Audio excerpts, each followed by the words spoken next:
I think if I hear you call me Becky one more time, six-pack, I'm gonna pop your tops. All six of them.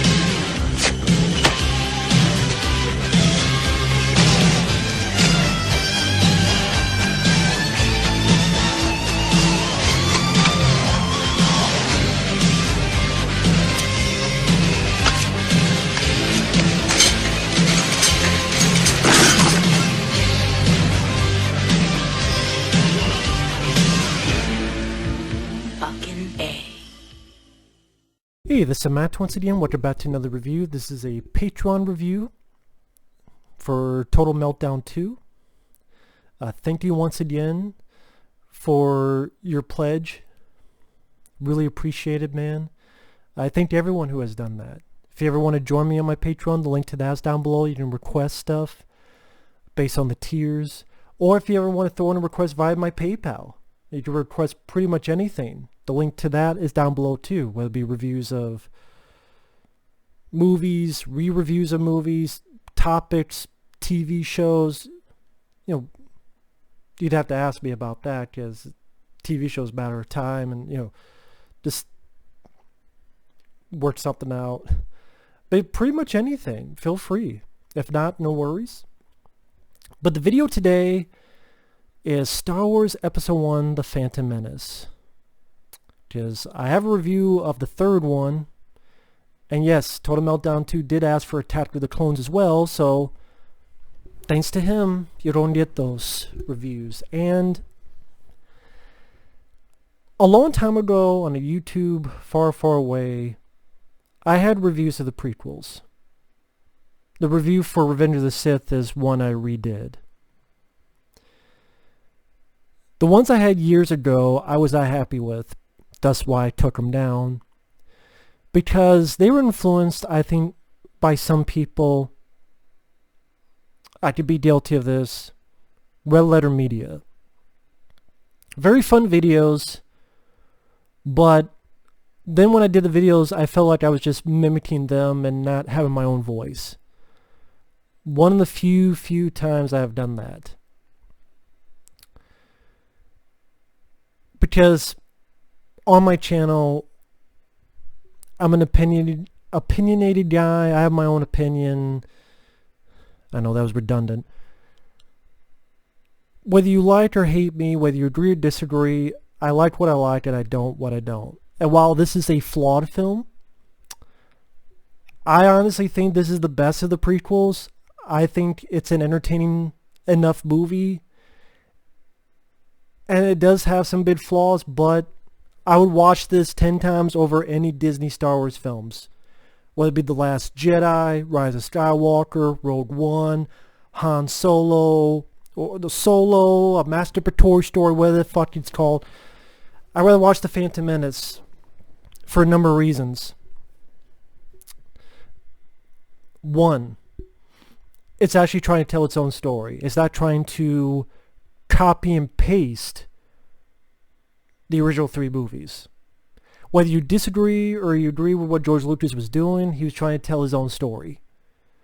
And you know what? His stories, they did not fuck over Luke Skywalker. They did not fuck over Han Solo. And they did not fuck over Leia. Whatever you want to feel about the prequels, they did not fuck up those characters. The new Disney films did. They made Luke Skywalker a runaway, sissy pussy, grumpy puss who loves his titty milk. Han Solo being a sad sack of shit in the same goddamn place he was in the original Star Wars, having not developed it, gone anywhere, done anything, same fucking place, no changes, dies and gets thrown into a fucking garbage can. a glorified, humongous garbage can. Leia, she flew in space like she was Space Mary fucking Poppins. Yeah, these prequels, no, that was stupid. But it didn't fuck up Luke, Leia, and Han. Our three primary characters of those fucking films.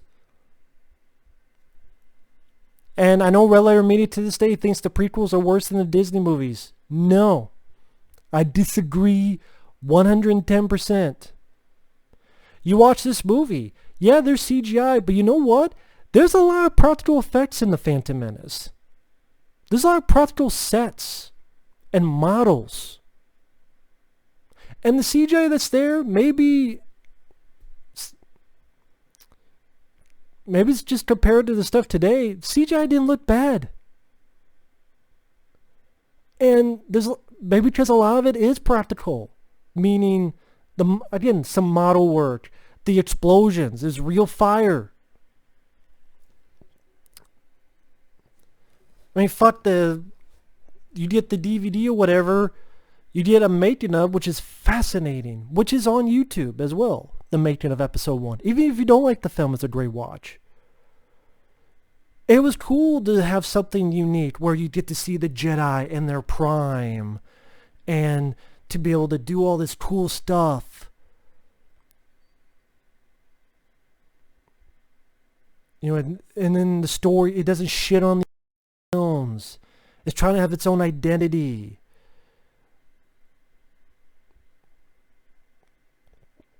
Okay, yeah, it's talking about taxes. But what it was trying to do is establish war and not trying to dumb people down. Not trying to go, yo mama jokes. Like the new ones. And go, okay, you guys want to keep telling me these are not just for kids. Here you go. And then people get mad. Liam Neeson. I like Liam Neeson as Qui-Gon Jinn. I thought he worked perfectly fine. Ewan McGregor's one of the best parts in all three of the prequels. Darth Maul. Badass villain. Wish he was in all three of them. In fact, in retrospect, he should have been the main villain. If you had a main villain that consisted throughout all three prequels, and what you should have done is had Anakin finally fight Darth Maul, or Obi-Wan fight Darth Maul, whichever one, by the third act.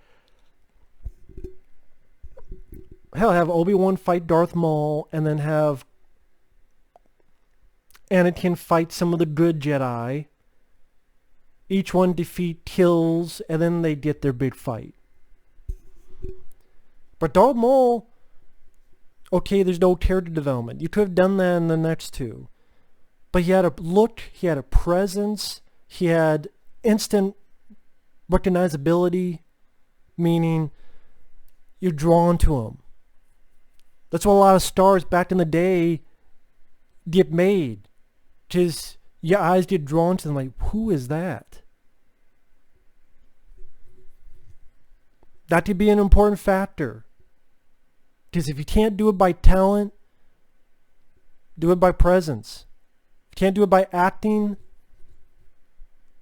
sometimes the look can go get you far enough.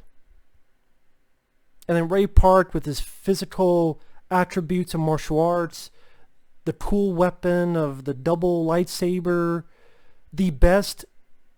my favorite lightsaber battle is in Return of the Jedi because of the emotion. Luke wanting to stop his father to save his sister, because Darth Vader was talking shit about the sister, and then the orchestral, like the chorus music. Oh, no, no, no, no, no. That's my favorite lightsaber for that. But technically, I think the best choreographed lightsaber battle is in this movie. Take this one scene and take all lightsaber scenes in all the Disney films combined, and people still give credit to this scene.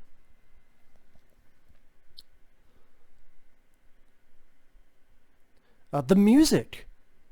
Can you name any great new pieces of music John Williams did for any of the Disney Star Wars films? I can name it for this, Duel of the Fates. In fact, I think one of the best pieces of music associated with Star Wars is Duel of the Fates. And it was in this. Which more than I could say for any of the new Disney Star Wars films. So you have a great musical score.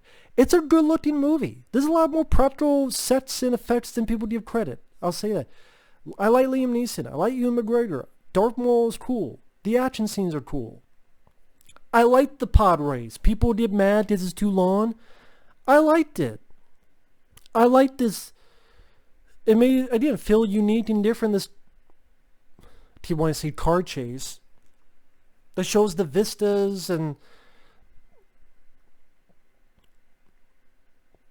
the back and forth of all these different creatures and their unique vehicle types and unique aliens. And you see a bit of creativity of the looks of these creatures, trying to give us something we haven't seen before. I've seen the fucking ending of the original Star Wars when I saw The Force Awakens, and oh, it's the trench again. Oh, you're on a snow planet again. Oh, I'm sorry, it's salt. Fuck you, Last Jedi. It's salt. Lick my salty nuts.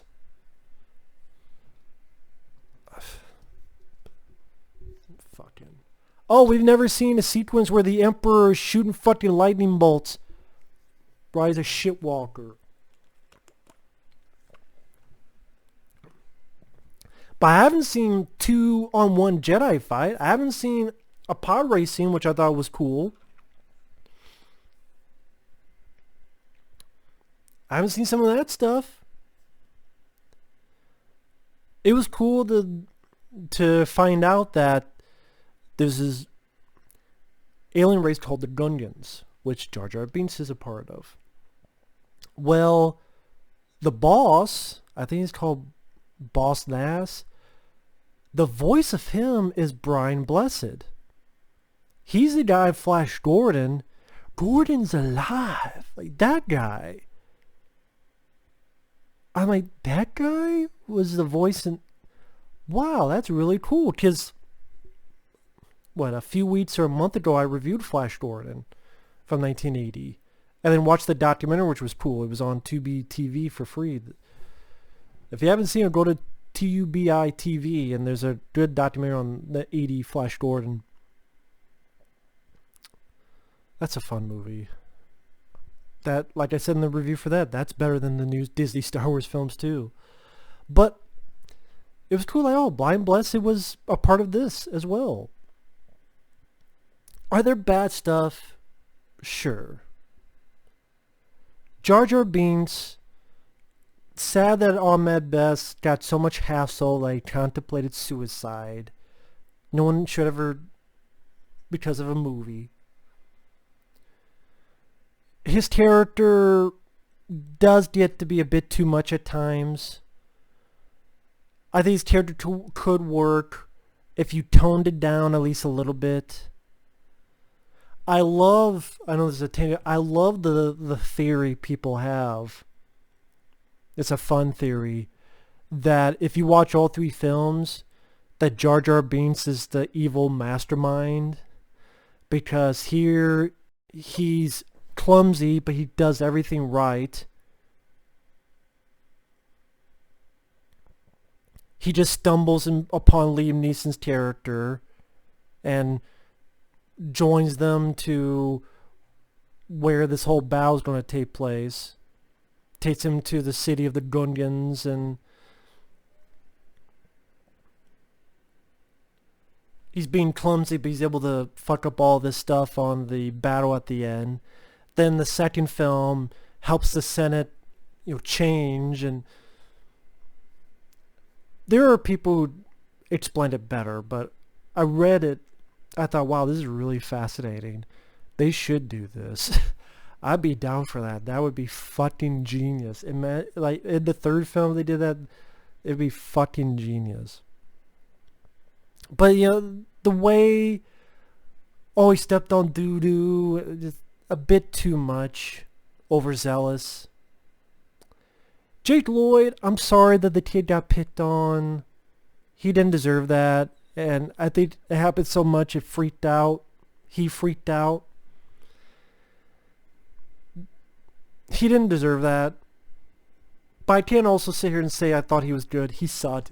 Even in the making of episode 1, where they're choosing between the kids, there's clearly another kid who's a better actor than Jake Lloyd.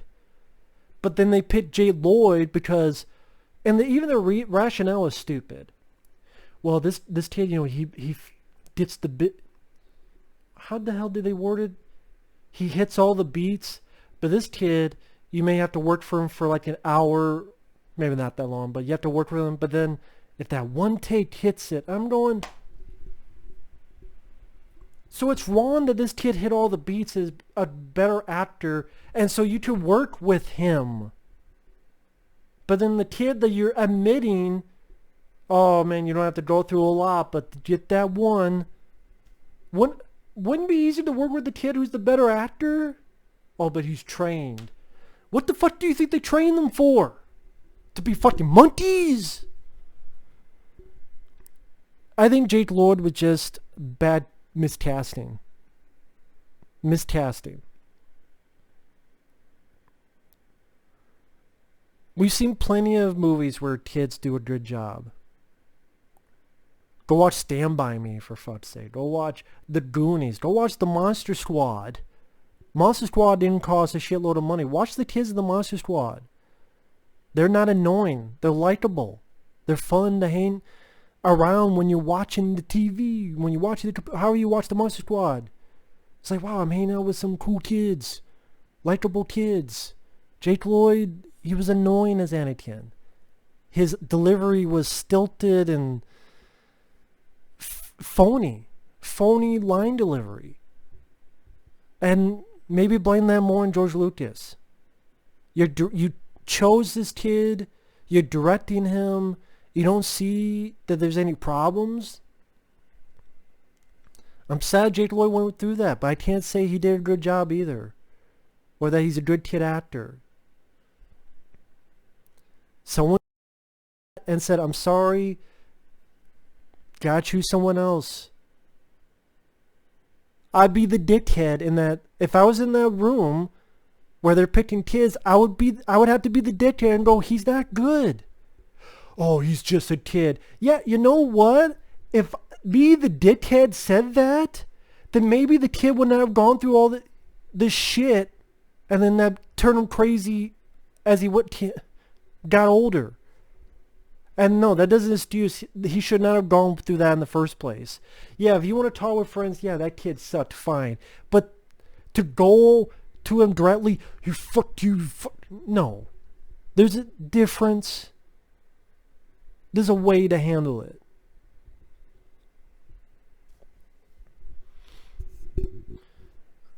But anyway, he's, to me, one of the weakest parts of the film is Jake Lloyd's acting. And the character of Anakin, it's not that. And then there's stuff in the script that, yeah, doesn't work. You don't need shit about the midi-chlorians, because it didn't really bring anything to the table, the mythology.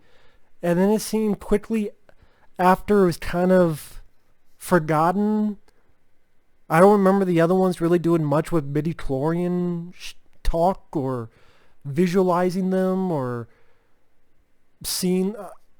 It didn't really do anything, so maybe why even bring that up in the first place? Or that Anakin Skywalker also 3PO. I'm going, that's convenience taken to a whole new level of make you go, really? Anakin just happened to be the same kid that built C-3PO and also knew R2-D2. Really? I know you want these characters in it, but there's convenience and there's bullshit. Natalie Portman, good actress in other movies. She doesn't do a good job here, but maybe blame that more on the director, George Lucas. Because George Lucas, many people, even people who like the films, can admit he's not a great director when it comes to dealing with actors and performances. More of a technical director, but not really. But yeah, you just say American Graffiti. But maybe times changed. You know, American Graffiti, that was before he really got into the technology aspects, and maybe he lost his flair for directing actors and more so for concentrating on the technical side. But yeah, Natalie Portman, pretty wooden in her delivery. Plus, it's weird that in the next one, this little boy and this woman are going to become lovers. I don't know, just weird watching it back. Like, this little boy and this woman, Natalie Portman, you guys go fuck. You don't want to fuck and probably suck and fuck some more and pump 2 babies into her. That little boy blue with the blonde hair, is going to pump some loads into Natalie Portman's derriere. Well, a little bit north or south, whichever position you're in. And going to pump up some twins. Yeah, you two are going fuck. So I'm not going to sit here and say Phantom Menace is as great a fantastic sci-fi film. It's not going to be on the list that I put sci-fi films like Aliens. I fucking love to death, and the Terminator, John Carpenter's The Thing, Alien, the first one. But there's a lot of merit to it. It has some entertaining escapism sequences. The technology, the battle, seeing different cities like Naboo. And okay, you got Tatooine, but you're also showing us different environments. Like the Naboo and the Gungan homeworld. Different environments, different scenery. Bring a little bit of life to this universe of Star Wars. And you didn't shit on Luke, Han, and Leia. You didn't make those films completely fucking pointless like the Disney Star Wars films do.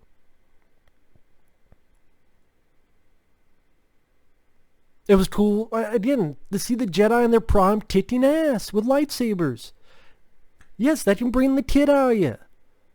I remember seeing this in the theaters back in 1999 and enjoying it in the theater as it's meant to be. Escapism entertainment. Watch it again, I can watch it. Like I said, Jar Jar Binks and Jake Lloyd are the 2 weakest parts. But the effects, trying to bring a bit more to the Star Wars universe, locations, battles, action front, cool lightsabers, cool spaceships, aliens, not being a copy, paste, rinse and repeat. I've seen this already. It's a remake. None of that shit like Disney Star Wars. You add in some good music by John Williams. Funny enough, I remember in the original, when I first saw the Phantom Menace, the Yoda was a puppet. A bad puppet, but it was a puppet. But when they they must have redone Phantom Menace because I didn't have my DVD, I couldn't find it, so I saw it online. And the version I saw was a CG Yoda that looked good. And sadly, the CG Yoda looked better. Hell, the CG Yoda here in the version, the Phantom Menace I saw, looked better than the fucking Yoda in Last Jedi. And that was a puppet. Hate to say it. I'm the practical effect guy, but that CG Yoda in the revamped whatever version of Phantom Menace, I guess they knew, hey, this puppet Yoda did look like shit. The puppet in Empire Strikes Back looks great. The puppet in Phantom Menace looks like dog shit, so yeah, changing it, that's a change that makes sense. Just want to throw it out there. But just something I noticed. Like, wait a minute. When I saw Phantom Menace, this was a puppet Yoda. Now they put in a CG Yoda, but doesn't look that bad. So yeah, the Phantom Menace, I think, of all the prequels and Disney Star Wars films, it's the best one. I reviewed the old Star Wars films, and I reviewed the Disney Star Wars. If I had to rank them, because next one is Attack of the Clones, my favorite is the original Star Wars. Then Return of the Jedi. Funny enough, I was born on the same day Return of the Jedi came out in theaters. May 25th, 1983. Same day Return of the Jedi came out, I was born. Go figure. So, that's not the only reason, but Return of the Jedi is number 2. Then Empire Strikes Back. Then I go with Phantom Menace. Then Revenge of the Sith. I guess Attack of the Clones, because I don't mind Revenge of the Sith. I liked this one. Attack of the Clones still sucks. But I would rather watch that than the butchering of the original trilogy, which is the Disney Star Wars films. And all of them can go fuck themselves. I'm not going to rank them. They can rank each hair on my fucking nutsack. So since they're yanking it, I gotta go in the bathroom and I shave myself smooth so they can go fuck off. So, fuck Disney Star Wars. Phantom Menace, it has its issues. It's not nearly as bad as the Reputation. I'm sorry, Red Letter Media. This film is not nearly as bad as the Disney Star Wars films. Come at me, buddy. No. If you disagree, teach their own. But the Phantom Menace, if you watch it again, overlook the Jar Jar, Jake Lloyd double whammy, actually entertains popcorn sci-fi flick. And you can watch it by itself because it has an ending. You kind of watch it as a solitude by itself movie in a weird way. Since the next one, Anakin is so much older, and it does have an actual ending. But anyway, thanks for watching. Take care, and we'll see you guys later. Bye-bye.